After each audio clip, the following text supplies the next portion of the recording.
When we talk about dawah, don't ever think, my dear brothers and sisters, that our dawah, brothers, is only to address a few people on the streets and call them to Islam. Our dawah should be the dawah that attacks their system and we replace it with Islam. That's what we need to do, my dear brothers. We need to call the whole of society to Islam. We're not just calling one sister or one brother, okay, to follow the deen of Allah. We want the whole society to bow down to Allah. We don't only want one sister to wear khimar and jilbab. We want the whole society to wear khimar and jilbab. We don't want only our brothers and sisters to make sujood to Allah. We want the whole society to make sujood to Allah subhanahu wa ta'ala. This is the dawah of Rasulullah sallallahu alaihi wasallam. This is our dawah, my dear brothers and sisters.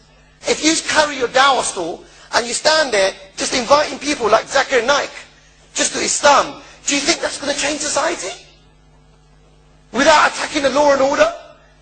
No, my dear brothers. It's no way it's going to change society. It's impossible the society will change. You need to provoke the society for the society to be changed.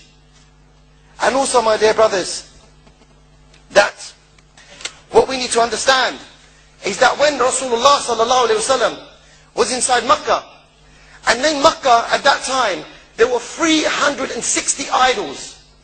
Today people don't worship physical idols. Today people worship the idea, which is democracy, freedom, capitalism. This is what people are worshipping today. The woman says, I'm free to have the abortion. The man says, I'm free to go for sexual promiscuity. You see what I mean? This is the reality of today. And who allows that freedom? Who allows that democracy? Who allows these gods, these false gods to exist? The government, the law and order. They're the ones that allow it. When they said to Rasulullah sallallahu alaihi wasallam, they said to Rasulullah sallallahu alaihi wasallam, why don't you, your God amongst our gods? Just one more, just add it in. He said, no way. He said, do you think I'm going to mix my God with your gods? I'm never mixing my gods with your gods. It's impossible for me to mix my gods with your gods. And I will never do so. I believe Allah subhanahu wa ta'ala is ghani. Allah subhanahu wa ta'ala is self-sufficient. He doesn't need your gods. I have come to destroy your gods. And then when Allah subhanahu wa ta'ala gave Rasulullah sallallahu alaihi wasallam victory inside Makkah, gave him victory inside Makkah, and when he went to the Kaaba and he destroyed all the 360 gods inside the Kaaba, but you know what? He never stopped there. You know what he did?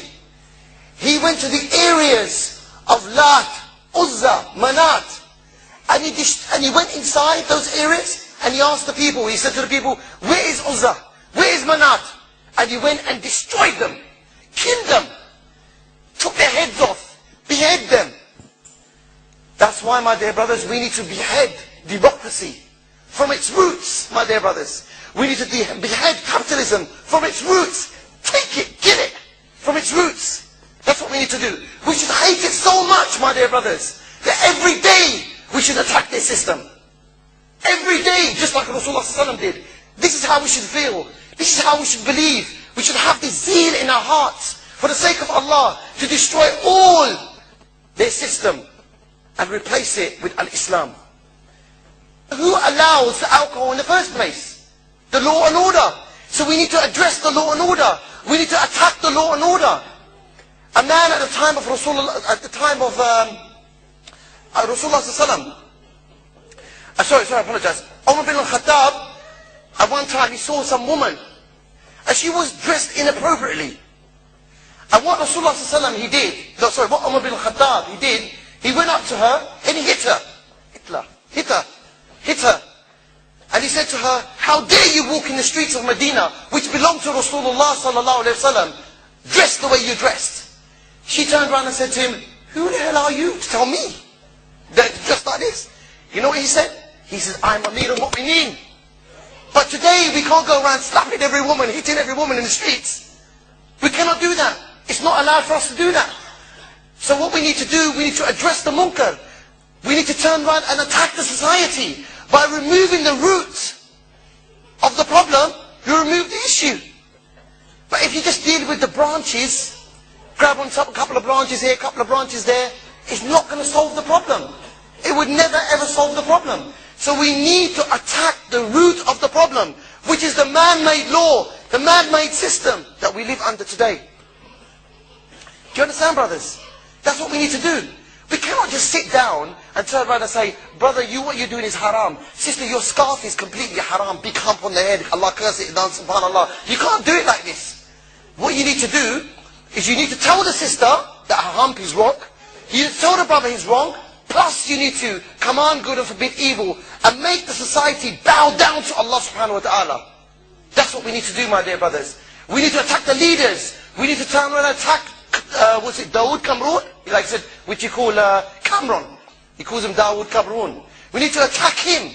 And we say that your laws are oppressive. We need to deal with those laws. And replace it with Islam. فَمَنْ يَكْفِرُ بِالطَّاغُوتِ وَيُؤْمِنْ بِاللَّهِ. So we would destroy his system and replace it with Al-Islam.